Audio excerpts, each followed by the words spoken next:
이 오늘 함께 보실 말씀은 신약성경 마태복음 20장 1절에서 16절 말씀입니다. 천국은 마치 품꾼을 얻어 포도원에 들여보내려고 이른 아침에 나간 집주인과 같으니 그가 하루 한 대나리 없이 품꾼들과 약속하여 포도원에 들여보내고 또 제3시에 나가보니 장터에 돌고 서 있는 사람들이 또 있는지라. 그들에게 이르되 너희도 포도원에 들어가라. 내가 너희에게 상장하게 주리라 하니 그들이 가고 제6시와 제9시에 또 나가 그와 같이 하고 제11시에도 나가보니 서 있는 사람들이 또 있는지라. 이르되 너희는 어찌하여 이토록 놀고 여기 서 있느냐. 이르되 우리를 품꾼으로 쓰는 이가 없음이니이다. 이르되 너희도 포도원에 들어가라 하니라. 저물매 포도원 주인이 청객에게 이르되 품꾼들을 불러 나중 온 자로부터 시작하여 먼저 끝까지 주실 줄 아니 제11시에 온 자들이 와서 한 데나리온씩을 받거늘 먼저 온 자들이 와서 더 받을 줄 알았더니 저희도 한 데나리온씩 받은지라. 받은 후 집 주인을 원망하여 이르되 나중 온 이 사람들은 1시간밖에 일하지 아니하였거늘 그들의 손을 수고하여 너희를 견디는 뼈 받게 하였나이다. 주인이 그 중에 한 사람에게 대답하여 이르되 친구여 내가 내게 잘못한 것이 없노라. 내가 나와 한 데나리온의 약속을 하지 아니하였느냐. 네 것이나 가지고 가라. 나중 온 이 사람에게 너와 같이 주는 것이 내 뜻이다. 내 것을 가지고 내 뜻대로 할 것이 아니냐. 내가 선함으로 내가 악하게 보느냐. 이와 같이 나중된 자로서 먼저 되고 먼저 된 자로서 나중되리라. 아멘. 오늘은 큐티 설교입니다. 우리가 함께 나누고 있는 매일 성경 큐티를 가지고 본문을 가지고 한 달에 한 번 같이 말씀을 나누고 있습니다. 그중 오늘은 마태복음 20장 1절에서 16절 말씀, 우리가 익히 알고 있는 말씀으로 같이 나누려고 합니다. 요즘 우리나라 사회를 가장 뜨겁게 달구는 뉴스 중에 하나가 바로 근로시간 개편에 대한 내용이 아닐까 저는 싶습니다. 일주에 최대 69시간까지 일할 수 있는 근로시간 제도 개편안에 대해서 노동계와 재계의 입장차가 좀 큽니다. 재계는 근로시간의 유연화를 통해서 집중력 있는 근무를 할 수 있어서 효율을 극대화할 수 있으며 또한 자유로운 연속 휴가를 통해서 새로운 근무 환경이 조성될 것이다 라고 반기고 있는 분위기입니다. 반면에 노동계는 기존의 주 52시간으로 제한했던 근로시간 제도가 세계 추세와 반대로 퇴행했다며 우리나라 근무 환경에서 자유로운 휴가, 휴식을 보장받긴 좀 어렵지 않겠냐 하며 반대하고 있습니다. 기업에서는 어떻게든 근로자들의 노동력을 통해서 더 큰 이윤을 얻으려고 하고요. 근로자들은 더 나은 근무 환경에서 더 편하게 일하면서 더 높은 임금을 받으려고 요구를 합니다. 아무도 손해보려고 하지 않는 것, 이것이 바로 세상의 셈법입니다. 세상에서 소위 윈윈이라고 하는 것이 일어난다는 것은 참 어려운 일입니다. 이 더 가지려는 욕심, 남들보다 더 손해지고 싶은 욕심은 사실 인간의 본능입니다. 그래서 아기들, 태어난 지 얼마 안 된 아이들만 보아도 우리가 알 수 있습니다. 우리 아이들을 생각해보면요, 어렸을 때는 다 그랬던 것 같아요. 두 녀석 모두 다. 그러니까 좋아하는 장난감이 있고 좋아하는 먹을거리가 있으면은 손에서 놓지를 않아요. 꽉 쥐고서는 아기 힘이 얼마나 센지 애기들이 달라고 해도 절대 안 줘요. 엄마 아빠가 달라고 해도. 양손에 가득 쥐고 내놓을 줄을 모릅니다. 그런데 손이 몇 개밖에 없어요, 여러분들? 2개밖에 없죠. 눈앞에 더 좋은 게 있는데도 이게 쉽게 결단을 못 내요. 손을 펴야 새로운 걸 잡을 텐데 그걸 하지 못하는 게 사실 아기들의 모습이기도 합니다. 커서도 그렇더라고요. 커서도 집에 맛있는 과일이 들어왔어요. 근데 몇 개 안 돼. 근데 그걸 좀 누굴 주자고 하니까 안 된다고 하는 거예요. 아니, 거저받은 건데 하나 주는 게 어때서 했더니 아니래. 쉽게 보낼 수 있는 게 아니래. 커서도 똑같더라고요. 오늘 본문으로 우리가 함께 읽은 마태복음 20장의 비유의 말씀은 상당히 유명한 말씀입니다. 예수님께서는요, 마태복음 내내 보시면 알겠지만 이 비유의 말씀을 하시기 전에 사실은 그 앞선 어떤 상황이 있었습니다. 어떤 사건이 있었습니다. 이제 그것을 설명하기 위해서 비유의 말씀으로 보통은 풀어서 우리에게 말씀해 주고 계십니다. 그래서 우리는 오늘 본문 앞장인 마태복음 19장에 대한 이해가 조금 있어야 됩니다. 19장을 보면요, 부자인 청년이 한 명 나옵니다. 그에게 한 가지 고민이 있어요. 뭐냐면은 어떻게 해야 내가 영생을 얻을 수 있을까? 그런 고민에 휩싸였던 청년이었습니다. 그는 젊은 나이에 부자였을 뿐 아니라 성경을 보니까 율법을 아주 잘 지키고 살아왔던 신실하고 성실한 사람이었습니다. 그런 청년을 향해 예수님께서는 가장 약한 점을 찌르십니다. 19장에 보면은 내가 운전할진대 내 소유를 팔아 가난한 자들에게 주라. 그리고 와서 나를 따르라 라고 말씀하십니다. 그러자 그 청년은 재물이 많음으로 근심하며 돌아갔다라고 성경은 설명해 줍니다. 분명 이 청년 굉장히 셈법에 강했을 것입니다. 그러니 부자가 되었겠죠. 하지만 그는 세상의 셈법에 강했던 사람이었습니다. 그는 영생을 바랐음에도 그것과 자신의 재물을 견주어 봤을 때 당장 내 손에 쥐고 있는 이 재물이 더 가치 있다고 판단했기 때문에 예수님을 떠나고 만 것입니다. 예수님은요, 그 청년이 가진 재물을 자신에게 바치라고 하지 않으셨습니다. 분명히 가난한 이웃들에게 나누어 주라고 하십니다. 왜냐하면 그것이 바로 천국의 셈법이고 천국의 원리이기 때문입니다. 이때 나서기 좋아하는 베드로가 한마디 거들죠. 그럼 예수님, 우리는 모든 것을 버리고 주님을 따랐는데요. 그럼 우리는 무엇을 얻겠습니까? 라고 물어봐요. 사실 말 속에 우리라고 포장했지만 사실 나죠. 나는 뭘 받겠습니까? 그게 궁금한 거예요. 예수님은 그 질문에 세상이 새롭게 되어 예수님이 영광의 자리에 앉을 때 너희도 12 보좌에 앉아 이스라엘 12지파를 심판할 것이라고 말씀하십니다. 그러면서 연결하시는 말씀 뭡니까?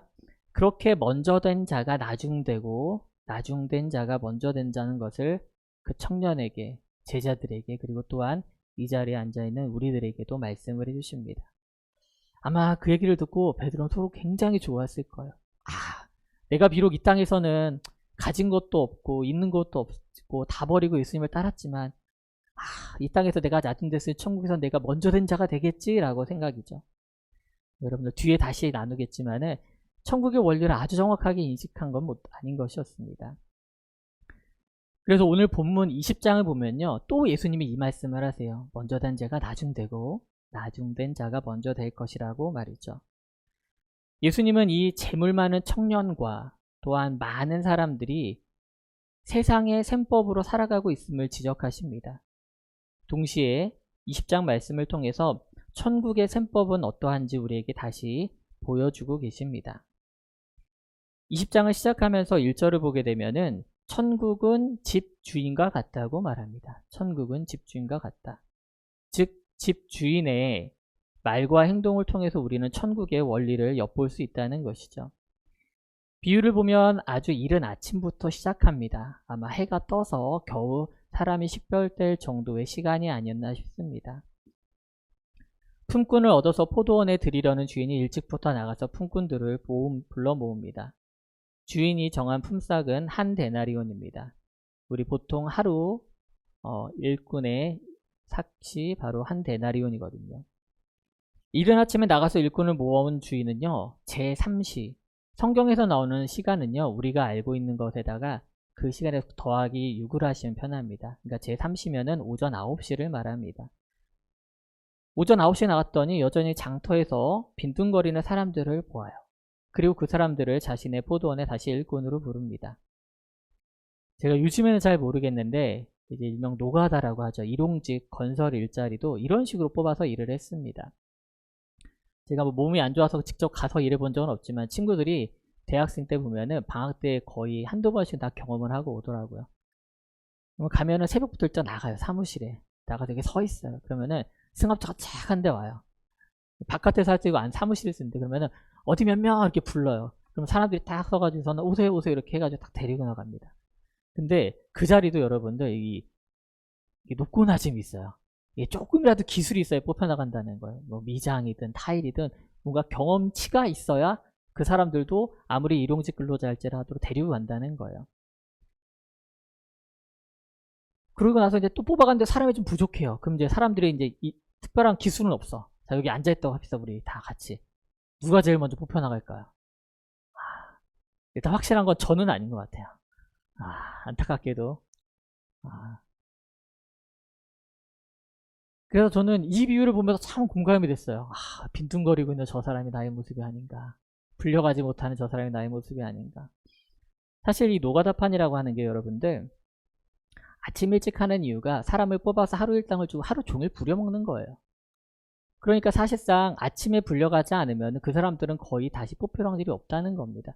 그런데 사람들이 할 일이 없으니까 갈 데가 없으니까 혹시나 하는 마음에 신락 같은 희망을 가지고 그 자리에 그냥 있는 거예요. 어쩔 수 없이 있는 거죠. 어디 가서 사람이 써줄 데도 없으니까. 그렇게 주인이 근데 아침 9시 와서 사람을 데려가요. 이거 사람들이 보더니 좀 희망이 생겼나? 기다리면 올지도 몰라 했더니 아니나 달라요. 난 12시가 됐는데 오후 3시가 됐는데 심지어 해지기 전 1시간 정도밖에 안 남은 오후 5시가 됐는데도 그 포도원 주인이 와서 사람을 데려간다는 거예요. 사람들이 정말 놀라워하죠. 그 포도원 주인이 사람들에게 물어봐요. 아니 왜 당신은 지금까지 여기 있냐고. 뭐하고 있냐고. 그러니까 그 사람들이 뭐라고 대답해요? 마태복음 20장 7절 보니까 이르되 우리를 품꾼으로 쓰는 이가 없음이니이다. 우리를 품꾼으로 쓰는 사람이 없다는 거예요. 왜 그럴까요? 세상의 기준에서는요, 여러분들, 이 사람들은 사실 미달인 사람들이었어요. 미달인 사람들. 돈 주고 쓰기도 아까운 사람들이었다는 거죠. 그런데 이상하게도 주인은 이런 사람들까지 불러 모은다는 거예요. 여기서 바로 우리가 알 수 있는 천국의 셈법 첫 번째 이야기가 들어있습니다. 바로 하나님 앞에 미달인 사람은 없다는 겁니다. 세상의 기준에는 분명히 부족한 사람들이었거든요. 저는 이제 종종 한번 생각을 해봐요. 뭐냐면은 올림픽 같은 큰 경기를 치르고 나면은 마지막에 단상이 세워지고요. 거기에 단 3명만 올라섭니다. 수능을 보고 나면은 늘 나오는 뉴스가 만점을 받은 사람들 몇 명을 인터뷰를 합니다. 세상에 많은 달인들이 있죠. 요즘에 TV를 안 봐도 모르겠는데 각 분야의 달인도 사실은 손 꼽습니다. 끼케야 한두 명이죠. 그럼 여러분들 그 분야에서요. 그 한두 명을 제외한 나머지 사람들은 어떻게 됩니까? 그 사람들은 다 좌절할 수밖에 없다는 겁니다. 그 옛날 개그 프로그램에 이런 유행어가 있었어요. 1등만 기억하니 더러운 세상. 웃으시면 이제 나이 튀게 나시는 겁니다. 이제 이런 자주 어린 말을 해야만 할 수밖에 없는 게 바로 세상의 원리라는 거죠. 세상의 셈법이라면요, 여러분들 아침 일찍 뽑은 그 일꾼들이 있잖아요. 그 사람들만 데리고 효율적으로 일해야 최소 투자로 최대 가치를 얻어요. 그런데 천국의 셈법은 다르다는 겁니다. 도리어 어디 갈 곳 없이 배회하는 그런 사람들, 정말 신락 같은 희망을 가지고 살아가는 그런 사람들을 포도원 주인은 오늘 찾아갑니다. 분명히 일찍 뽑힌 사람들보다요, 기술도 부족하고요, 능력도 없을 텐데 주인은 그들을 찾아간다는 거예요. 바로 하나님께서 이처럼 우리에게 찾아오신 줄 믿으시기 원합니다. 하나님께서 오늘 우리에게 찾아오셨다는 겁니다. 정말 기준에 미달한 어떤 한 사람을 하나님께서 찾아가신 일이 또 하나 있습니다. 바로 사도 바울이죠. 사도 바울은 자신을 성경에서 여러 차례 사도로 소개하지만 동시에 믿음에 있어서는 자신을 팔싹둥이라고 고백합니다. 고린도전서 15장 8절입니다. 맨 나중에 만삭되지 못하여 난 자 같은 내게도 보이셨느니라. 만삭되어 나지 못한 나 같은 자. 그리고 동시에 자신이 사도 된 것은 온전히 하나님의 은혜라고 고백을 합니다. 저는 이 고백이 우리의 고백이 되었으면 좋겠습니다. 저 역시 스스로 보면 참 여러모로 미달인 사람이에요. 볼품이 하나도 없죠.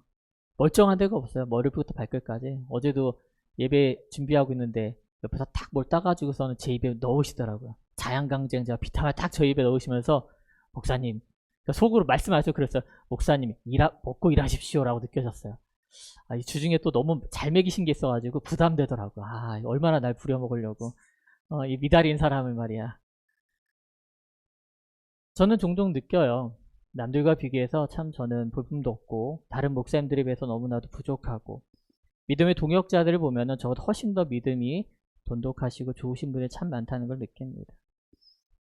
여러모로 저 역시 믿음에 있어서는 팔싹둥이와 다를 바 없다는 것이죠. 그런데도요, 그 가운데 아주 작은 나의 쓸모를 찾으셔서 하나님께서 사용하시더라고요. 그러니 감사할 뿐이죠. 그런 하나님이 오늘도 여러분을 찾아오신 줄 믿습니다. 여러분들을 찾으십니다. 그 시간이 오전이든 오후든 해지기 바로 직전이든 상관없이 말이죠. 왜냐하면 하나님 앞에는요, 미달인 사람이 없기 때문입니다. 이 믿음이 우리 가운데 있기를 소망합니다. 이어지는 말씀을 통해 우리는 천국의 셈법 두 번째 교훈을 얻을 수 있습니다. 뭐냐면 바로 구원의 값은 동일하다는 겁니다. 자, 하루 일이 다 끝났어요, 여러분들. 이제 품삯을 받을 때가 왔습니다. 일당은 일한 시간이 짧은 사람들부터 이제 주기 시작합니다. 그런데 1시간 전에 와서 일 잠깐 한 사람들이 무려 한 데나리온을 받아요. 하루 품삯을 온전히 받았다는 거죠. 사람들이 놀라는 거예요. 뒤에서 기다리고 있는 사람들이. 그러면서 이제 셈이 빠른 사람들은 막 계산을 해요. 나는 몇 시 왔으니까 저 사람 1시간이라고 한 데나리온 받았어? 와, 나 오늘 땡 잡았네. 나는 오늘 몇 데나리온 받을까? 몇 데나리온 받을까? 막 흥분하는 거예요. 이미 다 계산이 끝났어요. 세상의 셈법이라면 그게 맞지 않습니까, 여러분들? 일한 대로 주는 거, 많이 일한 사람이 많이 받아야죠. 그런데 성경에서 오늘 뭐라고 말합니까? 아침 일찍 온 사람들의 손에도 쥐어진 것은 딱 한 데나리온입니다. 화가 날까 안 날까요, 여러분들? 안 나는 게 이상하지 않아요, 안 나는 게? 분명히 일을 많이 했는데, 더 열심히 일했는데 더 받아야죠. 그런데 주인의 계산법은 다르다는 겁니다. 주인이 약속한 것은 분명히 한 데나리온이었고요. 누구에게나 일만 했으면, 그냥 포도원에 들어오기만 했으면은, 뭐라도 거들었으면은 똑같이 지급하는 게 주인의 오늘 셈법입니다. 또한 그것이 천국의 셈법인 줄 믿습니다. 세상의 셈법과요, 이 천국의 셈법이 비교되는 비유가 앞장인 마태복음 18장에 또 한 가지 나옵니다. 무슨 내용이냐면은 한 임금에게 큰 빚을 진 신하가 있었어요. 가진 것을 다 팔고 심지어 아내와 자녀들을 종으로 보내도 도저히 갚을 수 없는 큰 빚이었습니다. 그런데 임금이요, 그 신하를 불러다가 불쌍해서 자비로운 마음으로 그 빚을 모두 탕감해 줍니다. 그런데 그 신하가 그 빚을 탕감받고 나가자마자 길거리에서 동료 한 명을 만납니다. 상대적으로 내가 임금에게 졌던 빚보다 훨씬 더 적은 소액의 채무가 있는 그런 사람이었어요. 동료라고 말하는 것은 아마 상황이 비슷한 사람이었을 겁니다. 사는 모습도 비슷하고 별 차이 없는 사람이죠. 근데 그 사람이 우리나라 돈으로 지금도 한 1,000만 원 정도 빚을 졌다고 말을 해요. 근데 자기는 방금 그 돈의 몇백 배가 되는 돈을 탕감받고 나왔거든요. 근데 그 비교도 안 되는 돈을 가지고 그 동료를 감옥에 쳐넣습니다.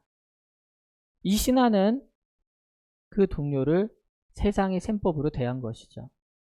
만일 그 임금이 빚을 탕감해준 이야기가 없었더라면요, 없고 이 이야기만 진행됐더라면은 어쩌면 우리는 지극히 당연한 행동이다, 조금 과한 부분은 없잖아 있지만은, 아니 빚을 줬으면 상응하는 불이익을 받아야지, 안 갚으면은, 그렇게 우리가 생각했을지도 모릅니다. 그런데 문제는요, 이 천국의 셈법으로 감당할 수 없는 빚을 탕감해준 임금의 은혜가 먼저 있었다는 겁니다. 임금은 일부 빚만 탕감해준 정도가 아니었어요. 온전히 완전히 다 깨끗하게 탕감을 해줬다는 겁니다. 오늘 비유로 다시 돌아옵시다. 주인은 일거리를 찾아서 나와 있는 모든 사람들을 구원합니다. 한 데나리온으로 비유되는 이 돈은요, 여러분들, 주인의 동일한 은혜를 의미합니다. 중요한 것은 여전히 저작거리에 있어서 구원을 받지 못했느냐, 아니면은 포도원에 들어와 구원을 받았느냐, 이 두 가지밖에 없습니다. 먼저 온 사람들과 나중 온 사람들을 비교하는 순간, 그 가운데 우리의 마음이 쏠리는 순간 우리는 우리들의 구원에 대해서 스스로 하찮게 여기게 되는 것입니다. 하지만 주인의 입장에서는요, 분명히 약속을 성취한 겁니다. 도리어 세상의 셈법으로는 나중에 온 사람도 동일한 데나리온을 줬으니 주인 입장에서는 손해라고 볼 수 있죠. 하지만 주인은 천국의 셈법을 기준으로 삶을 살았던 사람이고 모든 사람을 구원하는 것에 목적을 두었습니다. 그렇기 때문에 먼저 온 일꾼들이 도리어 자신들의 처지를 잊은 것뿐입니다. 그들은 자신들이 구원받은 그 감격을 잊어버렸다는 거예요. 그리고 나서 은혜와 구원에 대해서 계산하기 시작했다는 겁니다. 여러분도 혹시 오늘 이 비유의 말씀을 들으면서 먼저 온 사람들처럼 속에서 만일 화가 났거나 아니면 주인의 태도에 대해서 불만을 품었다면요, 어쩌면 베드로와 다를 바 없을지도 모릅니다. 베드로는 앞서 19장에서 말씀드렸지만은 비록 자신이 세상에서 먼저 되지는 못했지만은 천국에서 먼저 된 자가 될 수 있을 거라 기대를 했습니다. 하지만 예수님은요, 이 비유를 통해서 베드로에게도 사실은 말씀해 주고 계신 거예요. 뭐라고요? 네가 바로 아침 일찍 온 일꾼과 같다라고 말이죠. 이제는 제자들이 먼저 된 자들이 된 것이고요. 너희들이 보기에 나중된 자 같은 사람들, 그런 사람들이 도리어 천국에서 먼저 될 것이다 라고 제자들에게도 선포하고 계시는 겁니다. 사랑하는 여러분, 우리는 이 말씀은요, 가볍게 들어서는 안 됩니다. 우리가 교회에 봉사하니까, 먼저 일했으니까, 남들보다 먼저 우리 교회에 출석해서 일하고 있으니까 내가 천국에서 상급이 크겠지 하는 그 순간 우리는 도리어 먼저 된 자가 아니라 나중된 자가 된다는 것입니다. 스스로 먼저 된 자가 되었다고 하는 순간 우리는 저 뒷자리가 된다는 것이죠. 그래서 제 생각에 상상하건대, 목사님이 계셔서 죄송하긴 한데 저 같은 목사들은 아마 천국 가면 저기 뒷자리에 앉아있을 것 같아요. 여기 있으면서 살면서 나는 가고 싶지 않은데 자꾸 이게 자리를 밀어요. 여기 앉으시라고 하고 부담돼 죽겠어요.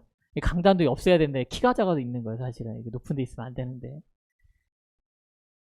그래야 사실 공평하지 않습니까? 이곳에서 좋은 대우, 좋은 대접, 좋은 자리에 있었으니까 말이죠. 저는 이 말씀을 통해서 우리 각자가 가지고 있던 그 구원의 기쁨을 회복했으면 좋겠습니다. 남들과 비교해서 하나님의 구원의 가치를 내 기준으로 떨어뜨리질 않길 원합니다. 도리어 천국의 셈법을 통해서 여러분들 자비로우시고 공평하신 하나님을 만나길 주님의 이름으로 축복합니다. 마지막으로 지난주 있었던 제가 겪은 이야기 한 가지만 나누고 좀 마무리를 하려고 합니다.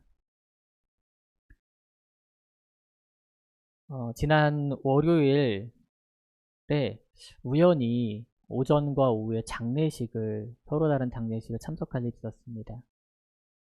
오전에는 제 친구의 아버지의 장례식이었습니다. 작은 병으로 병원에 가셨다가 우연히 발견한 폐 쪽의 문제가 급속도로 진행이 되면서 갑자기 돌아가셔서 가족들이 좀 황망한 상태였습니다. 미국에서 공부를 하고 목회하는 친구는 그 소식을 듣고 급하게 들어왔지만은 미처 임종을 보지 못하고 아버님을 보내드려야 했습니다. 저녁에 일 끝난 후 참석한 장례식은 제 사촌 큰 형님의 장례식이었습니다. 환갑은 넘었지만은 역시 형님에게도 아직 결혼하지 못한 두 자녀가 있고 형수님이 계셨습니다. 뒤늦게 발견한 암이 너무 전이가 되어서 손쓸 수 없는 상태이다 보니까 몇 달 병원에서 계시다가 돌아가시게 된 것이죠. 저는 두 곳의 장례식을 한날에 다녀오면서 죽음의 셈법이라고 하는 것에 대해서 한번 생각을 해보게 됐습니다. 믿음 없이 돌아가신 형님 장례식을 갔더니 형수님께서 저를 보시면서 말씀하시더라고요. 형님이 나를 너무 미워했나봐요. 왜 이렇게 빨리 가요? 그리고 두 자녀와 형수님은 허망하게 장례식장에 계셨습니다. 참 쓸쓸해 보이더라고요. 사람의 수가 많고 적음을 떠나서 사람도 적었지만은. 그런데 제가 이제 친구 장례식은 그 다음날 아침에 화요일날 발인을 하기 위해서 발인하기 위해서 같이 한 번 더 참석을 했습니다. 네, 천국 환송 예배를 드리는 중에 집례하시는 목사님께서 상주를 대표해서 제 친구에게 한마디 말을 좀 해줬으면 한다, 또 광고를 해줬으면 한다고 불러내시더라고요. 친구가 앞에 서서 얘기를 하는데 잊을 수가 없어요.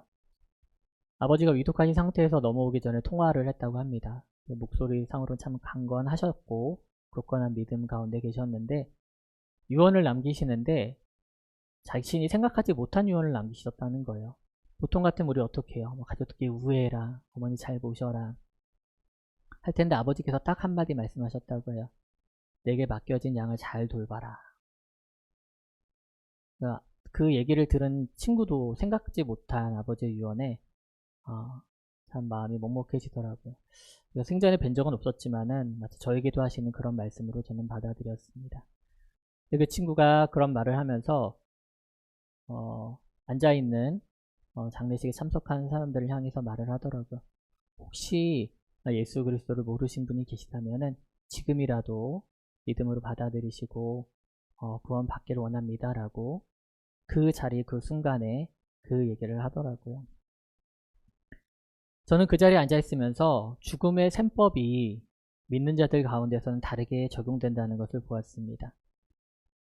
육신의 아버지 한 분이 돌아가셨지만은 수많은 믿음의 씨앗을 뿌리고 하셨고 열매를 드러내셨습니다.